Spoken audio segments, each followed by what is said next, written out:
काफ़ी देर से इधर बैठा हुआ बहुत रोचक किस्से आर्टिफिशियल इंटेलिजेंस या कृत्रिम बुद्धिमत्ता के बारे में सुन रहा था। दो साइंस फिक्शन की फिल्में याद आ गई। एक का नाम याद नहीं है, कई वर्षों पहले अंग्रेज़ी फिल्म थी वो। उसमें देखा कि किस तरीके से एक एआई के माध्यम से एक व्यक्ति का पूरा आइडेंटिटी चुरा दिया जाता है, उसका क्लोनिंग होता है, उसका बैंक अकाउंट से लेकर उसका सारा पर्सनल इन्फॉर्मेशन चोरी हो जाता है और वो व्यक्ति नॉन एग्जिस्टेंस हो जाता है रिकॉर्ड्स में, और दूसरा एक व्यक्ति टेक ओवर करता है जो उसके सब कुछ वो अक्वायर करता है, उसका परिवार, उसका घर, सारा का सारा। और दूसरा एक मलयालम फिल्म जो कई भाषाओं में तर्जुमा हुई थी, उसका नाम था एंड्रॉयड कुंजप्पन। उस फिल्म में एक विदेश में प्रवासी भारतीय अपने पिता के सेवा के लिए गांव में एक रोबो को भेजते हैं और वो रोबो किस तरीके से पिता का सेवा करता है, लेकिन आखिरकार वही रोबो उस पिता को मारने का प्रयास करता है। पिता भी उस रोबो से इतने प्रभावित हो जाते हैं कि वो अपने बेटे के जगह उस रोबो को प्रेफर करने लग जाते हैं। बाद में वो रोबो कहता है कि देखिए, मेरे अंदर कोई भावना नहीं है, मुझे जो भी कमांड दिया जाता है मैं उसके अनुसार चल रहा हूँ, और मैं जब तक जितना प्रोग्रामिंग मेरा हुआ है उतना ही मैं करूँगा, मुझे आपके प्रति किसी प्रकार का संवेदनशीलता नहीं है। खैर, एक बहुत ह्यूमन ट्रेजेडी की तरह उसको दिखाया गया है। तो एआई के बारे में बहुत पहलुओं के बारे में यहाँ चर्चा हुई, लेकिन एआई एक सच्चाई है, क्योंकि मैं मीडिया शिक्षण में आने से पहले एक पत्रकार था और उस समय में मुझे याद है जब इस देश के एक प्रधानमंत्री कंप्यूटर के बारे में बोलते थे तो उनका मजाक उड़ा दिया जाता था। कहते थे कि 21वीं सदी की क्या बात कर रहे हैं, ये कंप्यूटर की वजह से नौकरियां चली जाएंगी। और बाद में यही देश सॉफ्टवेयर में दुनिया का नेतृत्व प्रदान करने लगा। आगे चलकर एक और व्यक्ति, उस वक्त आईटी के मंत्री थे, वो मोबाइल फ़ोन लेके चलते थे तो उनका मजाक उड़ा लिया जाता था। मुझे आज भी याद है, तत्कालीन प्रधानमंत्री जी वो इस मोबाइल फ़ोन को टुनटुना कहते थे, लेकिन वो वही मोबाइल फ़ोन, वही स्मार्टफोन आज हमारा जीवन का एक अभिन्न अंग बन गया है। बहुत सारे लाभ के बारे में बताया गया है, customisation of content, acceleration, speed, efficiency, algorithms की बात कही है, डेटा को कितने चंद मिनटों के अंदर आपके सामने उसको जो है ब्रेक डाउन करके आपके सामने किस तरीके से प्रस्तुत किया जा सकता है। बहुत सारे इसके लाभ हैं, और मेरा ये मानना है कि टेक्नोलॉजी आग की तरह है, जो आग घर में खाना भी बना सकते हैं और जिस आग से बस्तियां भी जलाई जा सकती हैं। तो इस टेक्नोलॉजी को तो अपनाना ही है। मैं यहाँ चिंता का दो विषय ही अपने आपके सामने रखूँगा, क्योंकि समय का अभाव है। तो दो विषय जो मैंने अभी तक कम से कम सुना नहीं है, हो सकता है मेरे पूर्व के वक्ताओं ने यहाँ बात रखी हो। मुझे एआई को लेकर या न्यू मीडिया टेक्नोलॉजी को लेकर एक शिक्षक के नाते एक चिंता ये है कि क्या इन टेक्नोलॉजियों को हमारा जो जन साधारण है वो समझता है या नहीं समझता है। आज हमने यहाँ उदाहरण दिए गए किस तरीके से देश के गृह मंत्री के भाषण को डीप फेक के इस्तेमाल से तोड़ मरोड़ के प्रस्तुत किया गया। उससे पहले हमने प्रधानमंत्री को गरबा नाचते हुए देखा। एक बॉलीवुड के स्टार को हमने उनको अश्लील उनका किस तरीके से चित्र प्रस्तुत किया गया, वो भी हमने देखा। लेकिन मेरा प्रश्न ये है कि इस देश का एक बहुसंख्यक वर्ग, एक बड़े तादाद में जो ग्रामीण अंचलों में रहते हैं, जो शायद उतने साक्षर नहीं हैं, क्योंकि आज अपने घरों में हम देखेंगे तो शहरों में डोमेस्टिक हेल्प हो या रिक्शे चलाने वाला व्यक्ति हो, सबका एक एस्पिरेशनल सिंबल बन गया है स्मार्टफोन। और इस स्मार्टफोन में बहुत कुछ वो देख रहा है, लेकिन क्या उस जो देख रहा है उसको समझने की परिपक्वता, मैच्योरिटी उसमें है या नहीं? Does he understand the technology? ये बड़ा सवाल है। मुझे, आपको, जो ज़्यादातर मीडिया से जुड़े हुए हैं, हम सबको तो मीडिया की समझ है, टेक्नोलॉजी की थोड़ी बहुत समझ है, लेकिन मैं उन करोड़ों लोगों के बारे में चिंतित हूं जिनको हम टेक्निकली हम समझते हैं डिसेबल्ड है, हैंडीकैप्ड है, टेक्नोलॉजिकली बैकवर्ड है। हम शब्दों का प्रयोग करते हैं कि जो दो digital haves and digital have nots की बात करते हैं हम, वो एक बहुत बड़ा तादाद, क्या वो एआई को, क्या वो एनिमेशन को, क्या वो ऑगमेंटेड रियलिटी को, वर्चुअल रियलिटी को समझ पाते हैं या नहीं? और उनका समझना इसलिए जरूरी है क्योंकि आज जो परोसा जा रहा है वो सबसे ज्यादा देखने वाले लोगों में है। क्या उनके अंदर उसको समझने की क्षमता है कि ये वीडियो मैनिपुलेट किया गया है, ये ऑडियो डिस्टॉर्ट किया गया है, ये फोटोग्राफ्स को मॉर्फ किया गया है? Do they have the capacity to understand the power of that technology to manipulate, to distort and to morph? इस देश में हमने देखा है कि नॉर्थ ईस्ट के बच्चे हजारों की संख्या में बैंगलोर से पलायन करके they had to migrate en masse because of some morphed photographs.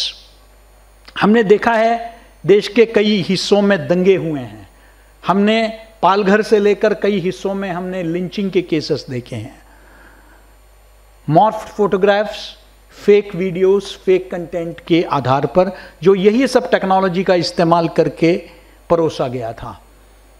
मुझे उस बड़े तादाद आबादी के बारे में चिंता है कि क्या वो इनको समझ पाएंगे या वे न समझते हुए उस पर रिएक्ट करेंगे, प्रतिक्रिया होगा जिसका समाज में दूरगामी परिणाम होगा, which can lead to violence, हिंसा हो सकता है, सामाजिक विद्वेष पैदा हो सकता है।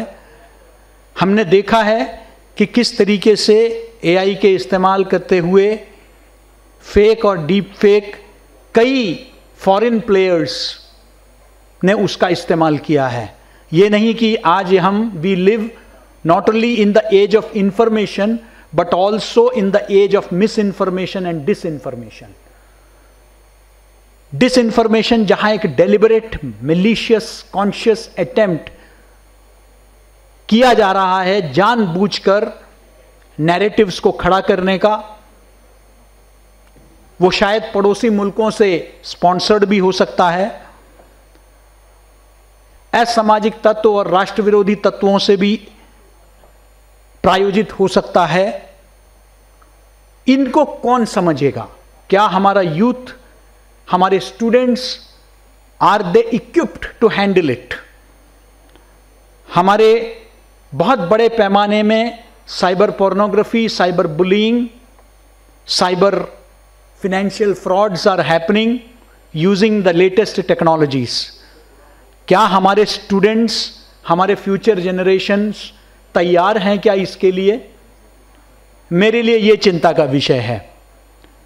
मुझे उम्मीद है कि इस तरह के जब हमारे बुद्धिजीवी वर्ग एकत्रित होते हैं तो हम इन चिंताओं के बारे में भी चिंता करेंगे, ताकि कुछ ऐसे समाधान हम लोग निकालें कि आर्टिफिशियल इंटेलिजेंस तो अच्छा है, उसे टेक्नोलॉजी का सदुपयोग करना चाहिए, लेकिन साथ ही साथ आर्टिफिशियल इंटेलिजेंस से उत्पन्न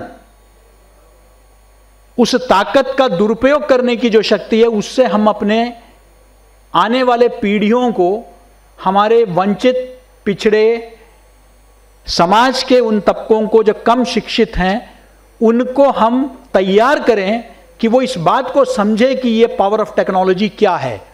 इसके लिए बहुत आवश्यक है मीडिया लिटरेसी का या मीडिया साक्षरता का। मैं समझता हूं कि इस देश में एक नेशनल मीडिया लिटरेसी मिशन की आवश्यकता है, एक राष्ट्रीय मीडिया साक्षरता अभियान, जिसके तहत हमको ग्रामीण अंचलों में, वनवासी अंचलों में, देश के सभी हिस्सों में स्कूल पाठ्यक्रम से लेकर, प्राथमिक स्कूल के पाठ्यक्रम से लेकर हमको हाईएस्ट लेवल तक हमको मीडिया साक्षरता या टेक्नोलॉजी की समझ हमारे अगले पीढ़ी को दिलाने की आवश्यकता है।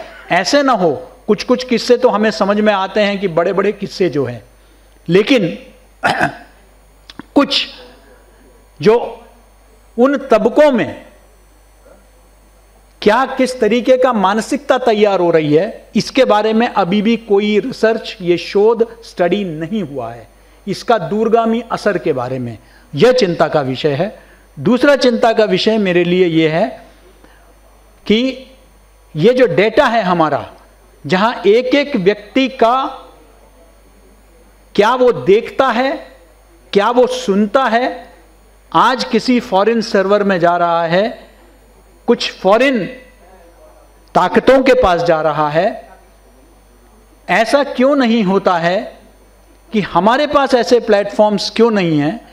अगर चीन ऐसा प्लेटफॉर्म तैयार कर सकता है, अपना फेसबुक का इक्विवेलेंट तैयार कर सकता है, अपना व्हाट्सएप का इक्विवेलेंट तैयार कर सकता है, तो हम भारत में इतने बड़े सॉफ्टवेयर होने के बावजूद, सिलिकॉन वैली पर एक तरह से हमारा वर्चस्व है, उसके बावजूद हम अपने इतने मजबूत सर्वर्स, इतने मजबूत प्लेटफॉर्म्स हम क्यों नहीं तैयार कर पा रहे, ताकि हमारे एक एक नागरिक का जो डेटा है, उसका एक एक रुझान है, जो आज वैश्विक स्तर पर उपलब्ध है, वो हमारे यहाँ 142 करोड़ का मार्केट, 142 करोड़ लोगों के एक एक इंटरेस्ट, वो किस तरीके से हम लोग जो है एक विदेश में जो प्लेटफॉर्म्स है उनके पास उपलब्ध है। ये लॉन्ग टर्म, इसका आज शायद पता नहीं चलेगा, साइंस फिक्शन के रेलम में है,